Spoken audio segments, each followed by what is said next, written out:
Muy buenos días, nos encontramos con la escritora María Ames Márquez, con la cual vamos a conversar acerca de su inicio en la literatura, de sus publicaciones y también hablar acerca de la lectura en los colegios, de la literatura infantil, que es muy importante.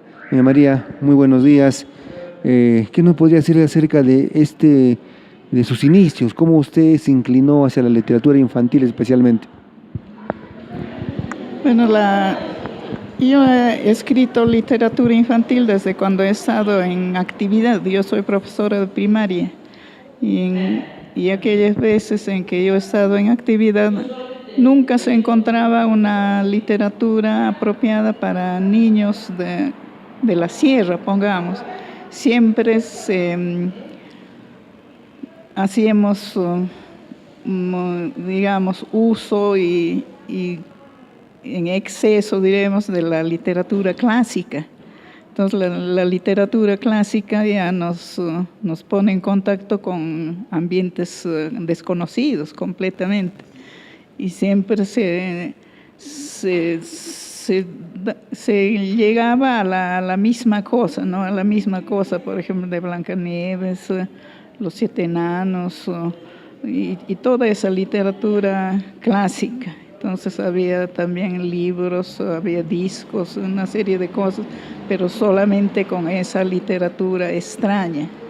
Entonces yo me propuse hacer algo diferente, una literatura para niños, pero dentro de un contexto de nuestro entorno, ¿no? Que conozcamos nuestra flora, nuestra fauna, de la sierra, prácticamente de la sierra, y eso motivó para más o menos hacer estos pequeños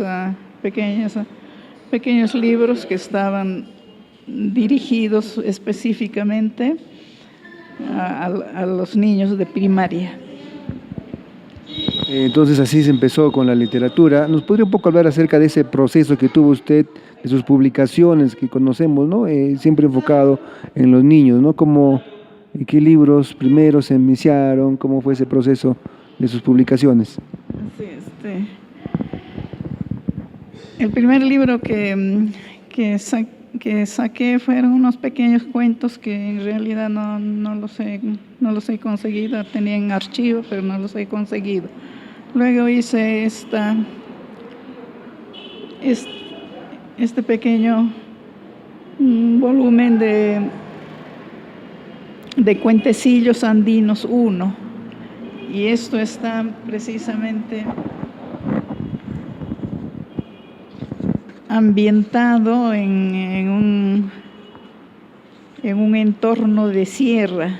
Por ejemplo, acá en el cuento de Raju, el copito de nieve, se trata el periplo del agua, cómo pasa de un estado a otro el agua, y la contaminación que nosotros mismos hacemos en los glaciares, en los ríos, en las lagunas. Entonces eso está ambientado como para inducir al niño cómo es que el agua se puede encontrar en 3 estados: el estado sólido, que son las nieves, el estado líquido y el estado gaseoso. Entonces todo eso cuenta este cuento, y aparte de eso hay todos otros cuentos que también están ambientados en el entorno de la sierra. Todos estos vienen 8 cuentos, y siempre en realidad como una especie se presenta acá en el cuento de Perico y su parvada. Entonces, ¿dónde está ambientado dónde viven estos animales? Y al final se hace una pequeña lección de qué se alimentan, y aparece el molle. Entonces abajo siempre ponemos que se debe cuidar esas plantas y se debe plantar algo de eso, siempre orientado hacia la ecología. Luego también más o menos con la misma temática, saqué este libro del Ecocuentos para niños. Acá ya viene lecciones o lecturas pequeñas sobre ecología y luego vienen los cuentos, están también ambientados en esa misma forma. Esto es recién del anteaño pasado. Luego viene este libro de poesías y teatro para niños. Las poesías desde los más pequeños hasta para los más pequeños, y luego viene teatro, ¿no? Para los más pequeños con unas poesías cortitas, para los jardines de infancia. Luego se va graduando como para primaria, con motivación de la misma currícula o de la historia, ambientado también dentro de nuestro entorno. Luego, eso sería como una especie de preámbulo a que los niños salgan a público, ¿no? A público. Para que se pueda representar. Y luego se escribe el teatro, también como para pequeños, con intervenciones pequeñas, ¿no? Como ambientados también en su entorno, sobre fábulas y sobre cuentos. El zorro y el cuy, por ejemplo, ambientado en un entorno de la puna. Y así una serie de cosas, pero siempre ambientado dentro de nuestro entorno de qué hacer. Eso sería lo que se ha hecho para niños, ¿no? ¿No? A nuestra literatura infantil. ¿Cómo esta ha ido evolucionando en el tiempo, ¿no? Usted habla acerca de otros tipos de lectura, ¿no? Ahora la lectura con la naturaleza, pero en los colegios también ha ido entrando otro tipo de lectura infantil, ¿no? ¿Qué opinión le merece este momento? Habría que en realidad conocer, ¿no? la temática de cada autor. Por ejemplo, he estado viendo ahora último una literatura que relaciona con todo lo que es de la Amazonía, ¿no? Eso ya se ha dado un salto, ¿no? En conocer, ¿no? Los acontecimientos que se realizan, que acontecen dentro de un determinado espacio, y las leyendas, los mitos que se debe de conocer, los nuestros propios. Entonces, la literatura infantil en realidad está evolucionando para bien de la comunidad educativa, digamos. Pero hay un kit todavía allí. Por ejemplo, esta literatura, la que yo hago también, no está al alcance de la mayoría. Por ejemplo, no está al alcance de la población infantil rural. Se tiene que hacer literatura que esté al alcance de ellos. Y en este caso, por ejemplo, se debe de tener contactos, qué sé yo, o debe de entrar con más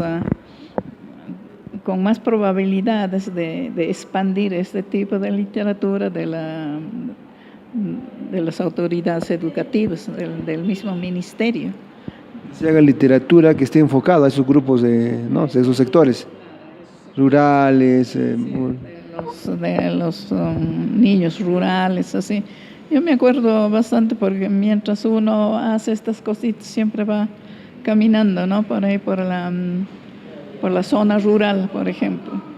Cuando yo estaba en Chacas, y en Chacas la mayoría como acá también, pues en realidad no está controlado eso de la migración del campo a la ciudad. La mayoría de los niños vienen a la ciudad. Entonces la mayoría de los niños son de extracción rural. Y uno de esos niños, bueno, que tuvo su platita, compró este libro de acá, Ecocuentos, donde hay un cuento sobre el zorrillo. Y un día viene una viejita así del campo y me dice, usted es la que ha todo, porque allá la mayoría de la gente son quechua hablantes. Usted es la que ha escrito esto, me dicen quechua, sí, le digo. Ay, le agradezco mucho, porque nadie nos ha contado, a mi nieta le compramos esto, y ella nos cuenta, los cuentos que hay aquí, ella nos cuenta. Y miren la actitud de la viejita que viene buscando a quien hizo ese cuento para que cuente la nieta. Para que se siga en... Esta vez se hizo al revés, ¿no? Porque la literatura oral tradicional, los abuelos cuentan a los nietos, y esta vez el nieto cuenta a la abuela. No, es una cosa bonita, y a mí me impactó pues, esa actitud de la señora esta, que vino a agradecer a alguien que hacía eso sobre los animalitos que ellos ven siempre, y que la nieta vaya y le cuente lo que ha leído allí, porque la viejita era pues, analfabeta, de hecho.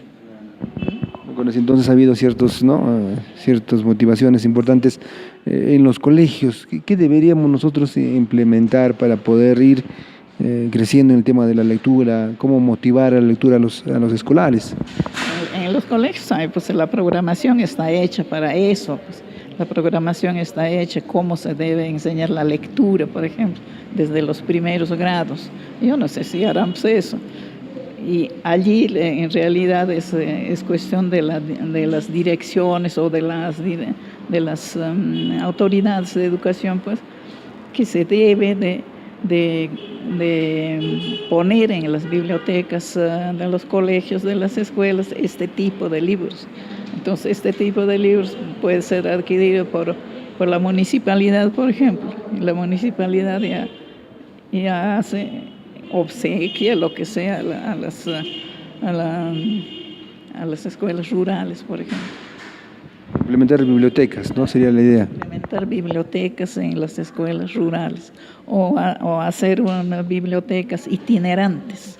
Entonces, bibliotecas itinerantes tendrían que ir, por ejemplo, en un determinado sector. ¿Cuántas escuelas rurales hay? Entonces, programar para cada escuela. Y eso puede hacerlo las municipalidades, porque allí tienen una serie de subvenciones que se distraen, ¿no? En otras cosas. Entonces, hacer eso. Cuando al tema también de los profesores, porque los profesores son, ¿no?, los que tienen que motivar en la lectura, entonces, ¿qué indicarles? Dentro de la currícula está eso, pues, porque cuando yo trabajaba, por ejemplo, desde el segundo grado ya se hacía una lectura corriente, ya leer, ¿no?, con la dicción, todo, con corregirles. Luego de tercero pasa a quinto, que aquella vez se hacía la lectura comprensiva. Había horas exclusivas para eso. Hay horas exclusivas, pero ahora con este horario corrido que dicen, no les alcanza tiempo. Y para eso hay una serie de cosas que se tienen que corregir. Y eso le toca pues a las autoridades educativas. Porque ahora no hay una disposición antigua que dice que todos los maestros de la zona rural que trabajan a una distancia de 20, 30 kilómetros, creo, deben de vivir allí, pero acá no viven, que vivan o que trabajen a una distancia de 50, a la tarde están volviendo acá. Entonces porque no hay campo, pues es cuestión de corregir de las mismas autoridades, pero como las mismas autoridades tampoco están laxas en este tiempo, y no hay un control de las autoridades superiores, entonces se sigue haciendo lo que se hace.